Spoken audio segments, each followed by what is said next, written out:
At this time, around 9:15 a.m., one of the seniors, heading to track practice, noticed something in the bushes near the parking lot that immediately struck him as strange. At first, he thought someone had left their sports uniform there. But as he got closer, he realized it wasn't just clothes. There was a body in the thick bushes, a few dozen meters from the path. It was partially hidden by branches and the shadow of a tree. The teenager froze. It took him a while to realize that it was his peer. When he got closer and saw the face, he instantly recognized Sarah. In a panic, he ran back to the coach, and within minutes, school staff arrived and called the police. There was no evidence, except for a partial footprint on the ground, a few hairs, and shoe prints. The criminal had acted with lightning speed, leaving almost nothing behind. Dear viewers, in the next video releases, you will find very intriguing and confusing cases. And in order not to miss them, be sure to subscribe to the channel and please like the video. Every American suburb has its quiet heroes. Some help their neighbors carry bags, some organize school fairs, and some just do everything every day to make this world a little better. Sarah Yarborough was just like that. She was called the girl with the light inside. And perhaps this simple, warm nickname contained her entire essence. Sarah lived in the city of Federal Way, Washington, a place that then seemed as safe as possible, especially for teenagers whose lives were just beginning. In a quiet suburb, where the streets seemed safe and the neighbors, almost family, parents, school, friends, favorite hobby, everything in Sarah's life was built smoothly and clearly, as if by notes. From an early age, she was distinguished by her inquisitiveness. She could spend hours looking at the pages of encyclopedias and ask her parents dozens of questions. Her favorite toy was an old typewriter, on which she typed her first stories and essays. In the summer, she loved to play in the yard with the neighbors' children, putting on impromptu performances and coming up with fairy tale scenarios. In kindergarten, the teachers said that Sarah always tried to help the younger ones and quickly won the respect of her peers. Her first performance on stage took place at the age of 5. She read poetry at a matinee and was not at all nervous. Even in childhood, it was clear. Sarah had a rare combination of intelligence, kindness, and inner strength, which attracted people to her. Sarah was only 16. She was a senior in high school and showed great promise. An excellent student, a member of the school cheerleading team, a girl with a heightened sense of justice and a sincere interest in people. She was an active member of the school community and dreamed of going to university to become an English teacher or a journalist. Her school friends remember that Sarah often took the initiative when it was necessary to organize an event or help a classmate with exam preparation. She never said no. She dreamed of trips, of adult life, of a future that, as it seemed to her, was just a few steps away. Sarah's family was her main support. Her father served in the U.S. Air Force, her mother took care of the house and was actively involved in her daughter's life. Discipline, respect, and love reigned in their home. Sarah's parents raised Sarah in the spirit of independence and kindness, and this bore fruit. She grew up confident, reserved, and honest.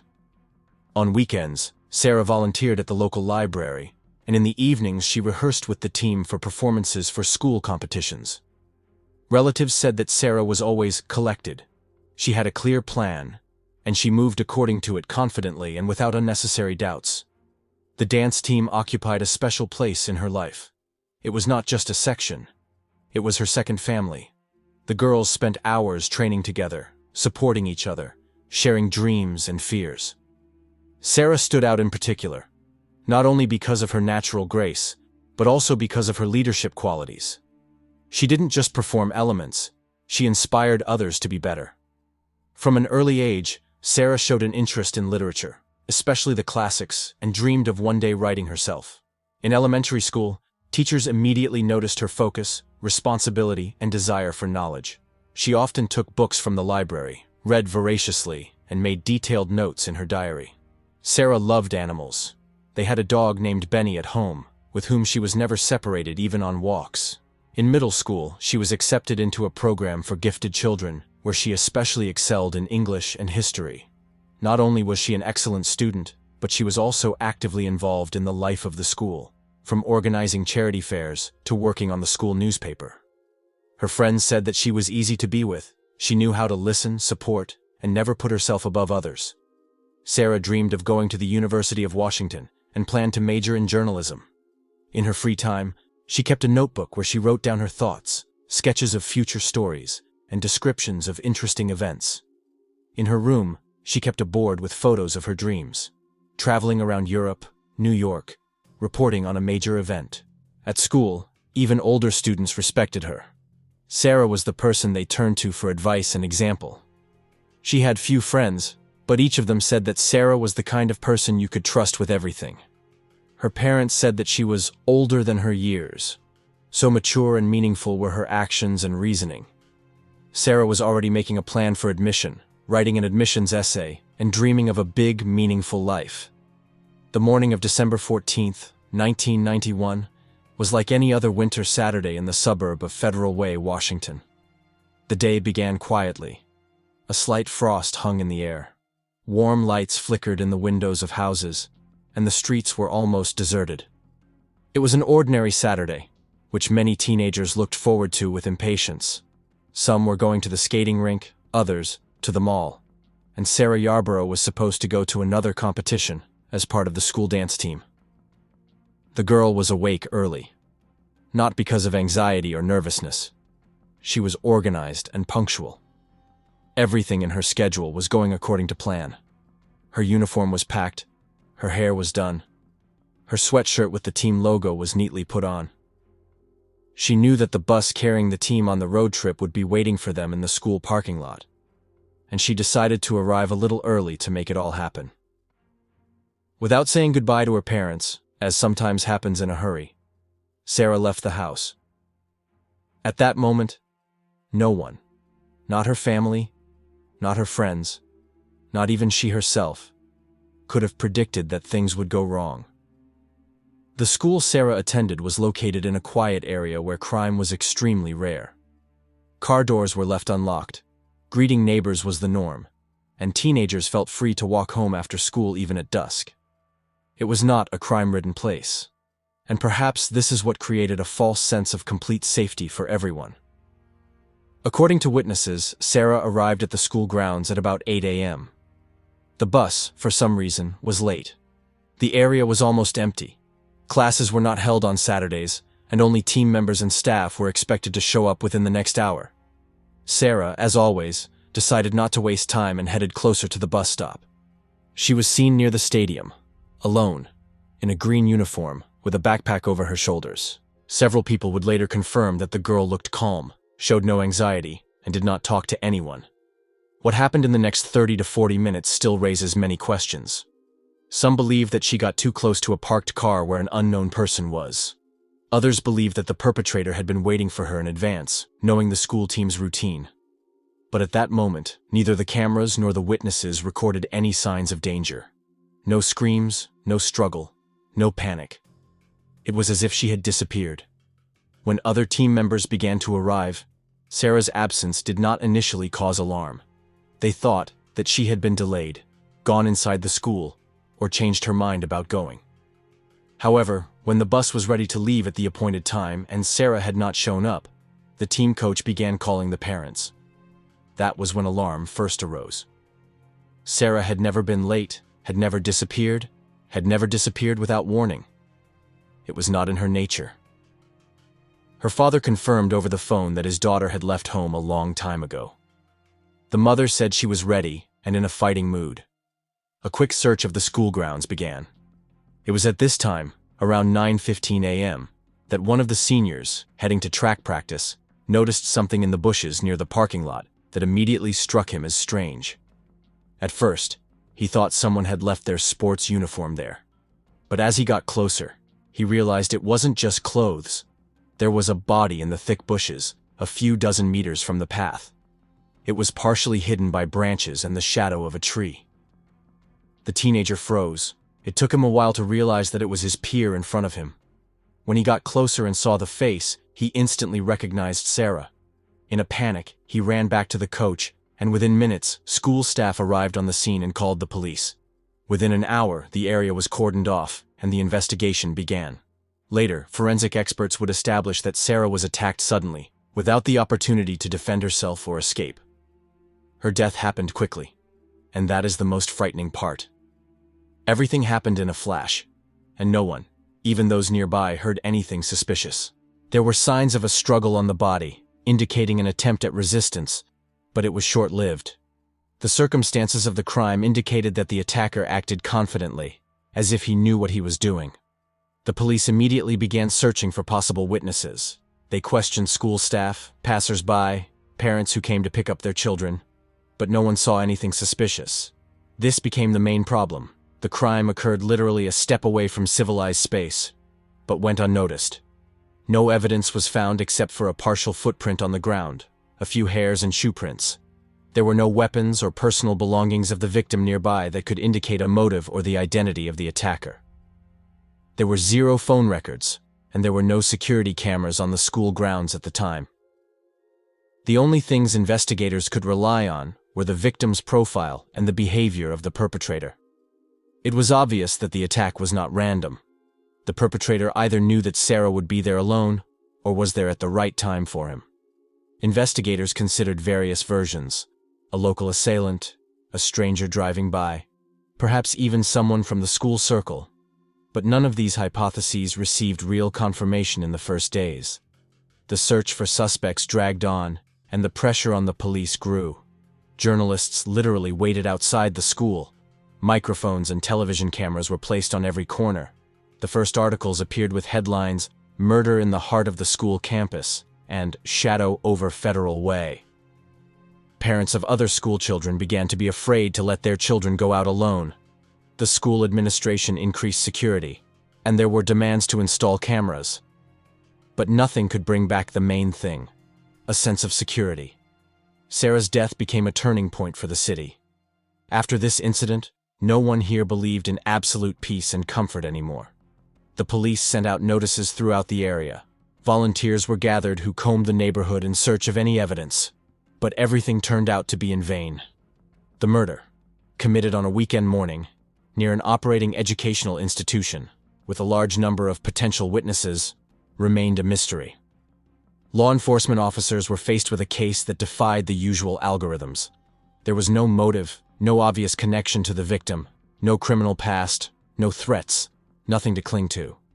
It was silence, a cold, frightening silence that enveloped the schoolyard on that fateful day. But there was something more hidden behind this silence, and although the criminal's name had not yet been revealed, it was from that moment that the long, grueling, and almost hopeless struggle for justice began. And only decades later would new technologies, the persistence of individual investigators, and a sudden turn in the case allow us to get closer to the truth. But on that day, December 14th, 1991, Sarah Yarborough became the victim of a crime that shocked not only her hometown, but the entire country. A crime that for a long time remained faceless, nameless, and unanswered. Despite the quick response, it became clear that the case would be extremely difficult. The criminal acted with lightning speed, leaving almost nothing behind. The weather that day played its ominous role. The morning frost and light frost erased possible traces on the ground. Even the footprints found near the crime scene were too blurred to be clearly identified. There was no weapon, no blood outside the body, not a single piece of fabric to cling to.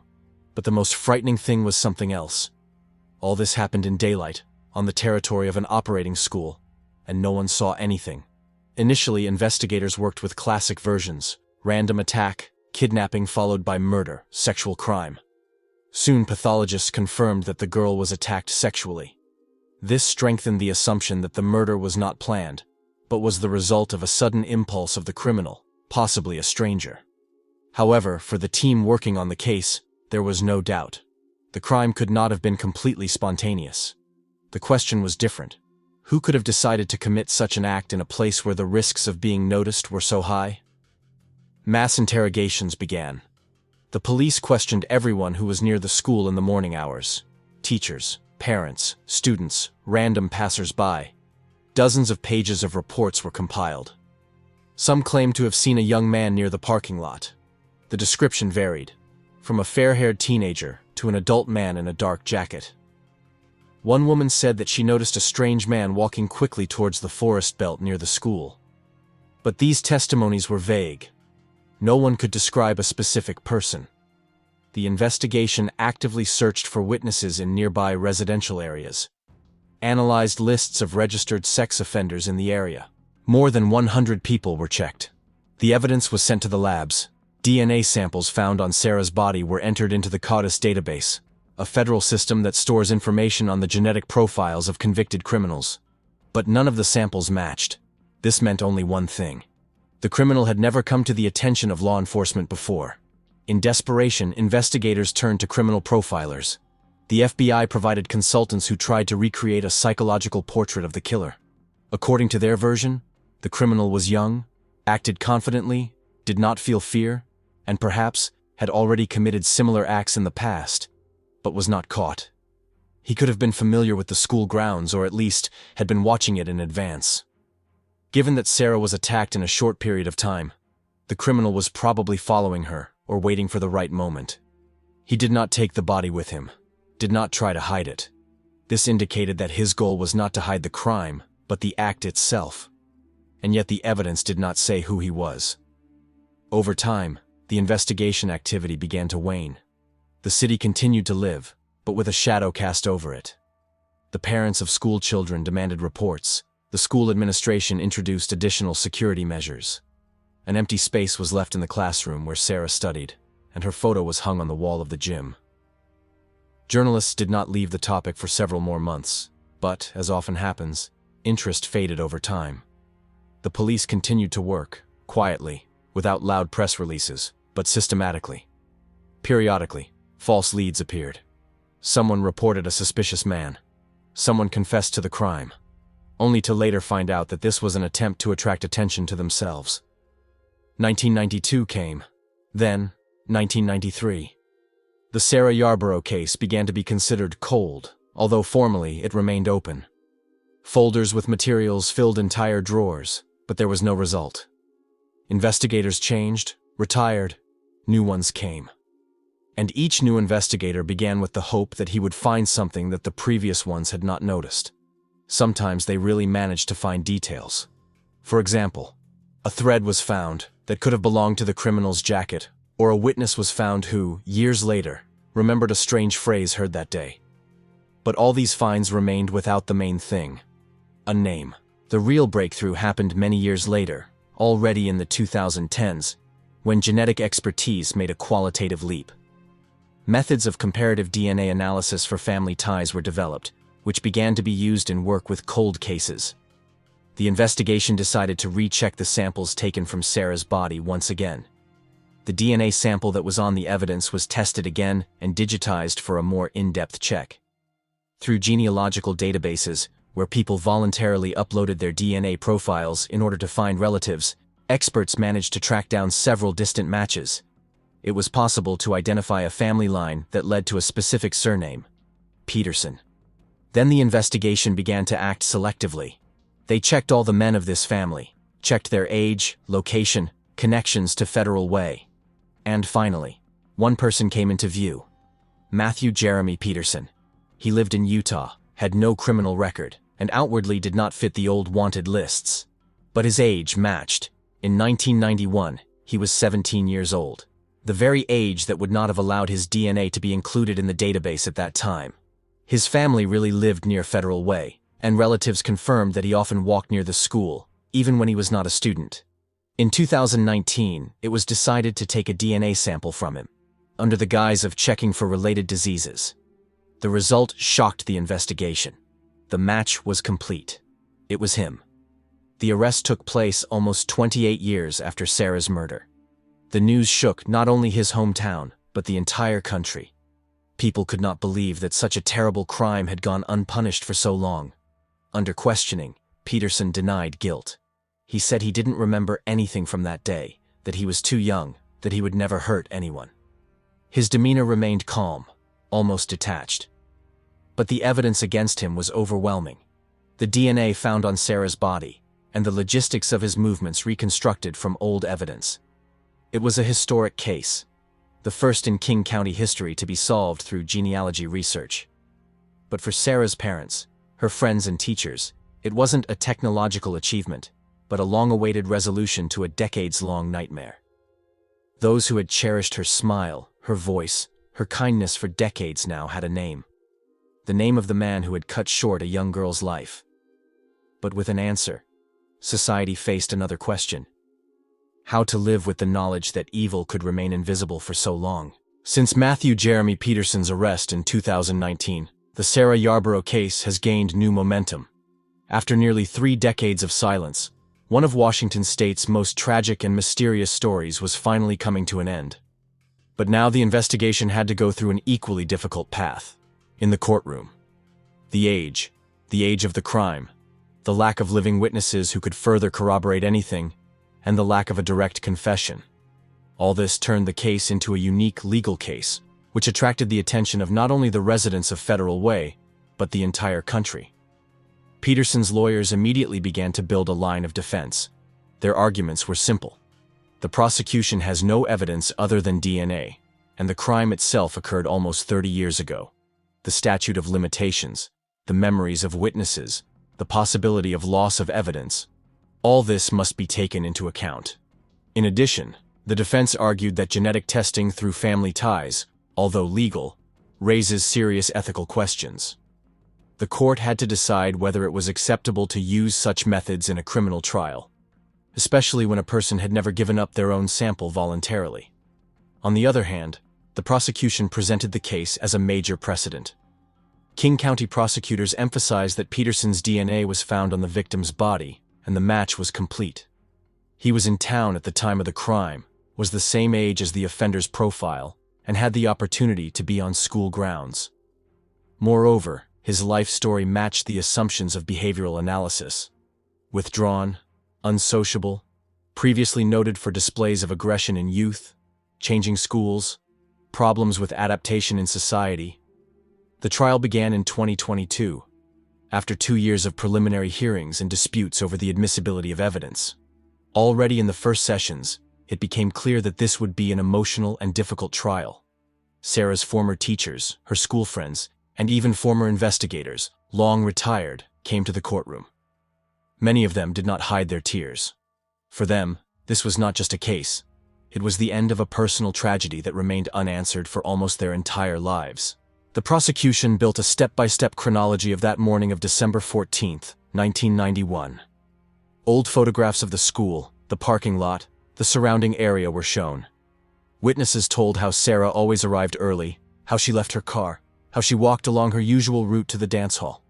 The prosecutors reminded, the crime occurred in a very short period of time, between the moment Sarah parked and the time she was found. No more than 30 minutes. The presence of Peterson in the area, his genetic material at the crime scene, all this, according to the prosecution, ruled out an accident. One of the key scenes in the trial was the interrogation of the forensic expert. He gave a detailed explanation of the genetic profile, explaining to the jury how DNA works, how it is extracted, how it is decoded. The expert also said that the probability of error was 1 in a trillion. That is, it was almost impossible to rule out that the material belonged to someone other than Peterson. This statement was a turning point. The jury listened with tension, and even the defense lost its rhythm for a moment. However, the lawyers did not give up. They emphasized that the presence of DNA does not necessarily indicate murder. They put forward a version. Perhaps there was a voluntary meeting between Peterson and Sarah. Perhaps the contact had a different origin. Their goal was simple: to sow doubt. After all, in the justice system, jurors must be convinced of guilt beyond a reasonable doubt. If even one of them doubts, this will lead to an acquittal or a retrial. Meanwhile, members of Sarah's family also spoke in court. Her parents, despite the passage of years, spoke with restraint but firmness. Sarah's mother described how she lived day after day, in anticipation of an answer. Her father added that he had kept Sarah's photo in his wallet all this time, as a talisman and a reminder. Their testimony was important not legally, but emotionally. It showed that behind the pages of the protocols, there was real, human pain. A psychologist invited by the prosecution analyzed Peterson's behavior during the arrest and interrogations. He noted, emotional detachment, lack of reaction, an attempt to deny the obvious. All this may indicate the suppression of guilt or psychological defense mechanisms characteristic of people who committed serious crimes in their youth. The defense tried to present this as a character trait. a withdrawn, silent person. But the examination said otherwise. Prosecutors also presented old records from the archives, school reports, Peterson's behavior as a teenager, neighbors' testimonies pointing out odd behavior patterns. There was no direct evidence of a tendency toward violence, but there was a clear psychological profile. A person prone to aggression, who had difficulty with social connections, who had an internal conflict that no one worked with. All of this, according to experts, could have resulted in the destructive impulse that occurred that winter day. For several weeks, the trial continued. The jury listened to testimony, studied crime scene photos, diagrams, and forensic materials. The defense tried to turn back every piece of evidence, but the pressure was great. The public followed the trial. Journalists were on duty in the courtroom. Activists stood outside the courthouse demanding justice. The city was talking about Sarah again. Her name once again became a symbol of how tragedy can change everything, and how important it is not to give up in the search for the truth. When the judge handed the case to the jury, the tension in the courtroom was almost palpable. Deliberations had taken 3 days. It was not an easy verdict, not because of a lack of evidence, but because of the weight of the story. The jury knew they were making a decision that would culminate nearly 30 years of work. When they returned to the courtroom, everyone stood. The verdict was guilty on all counts. First-degree murder. Peterson was sentenced to life in prison without parole. He remained emotionless. He did not cry, did not scream, did not apologize. He just stood there, as if none of this was happening to him. And in the courtroom, amid the tears and relief and silent nods, Sarah's mother allowed herself to smile for the first time in years. Small, but real. It was not joy. It was the silence that came after the storm. And at that moment, it became clear. Even after decades, even if the criminal has been hiding all his life, justice can still catch up with him. Let it be slow. Let it be painful. But, inevitably,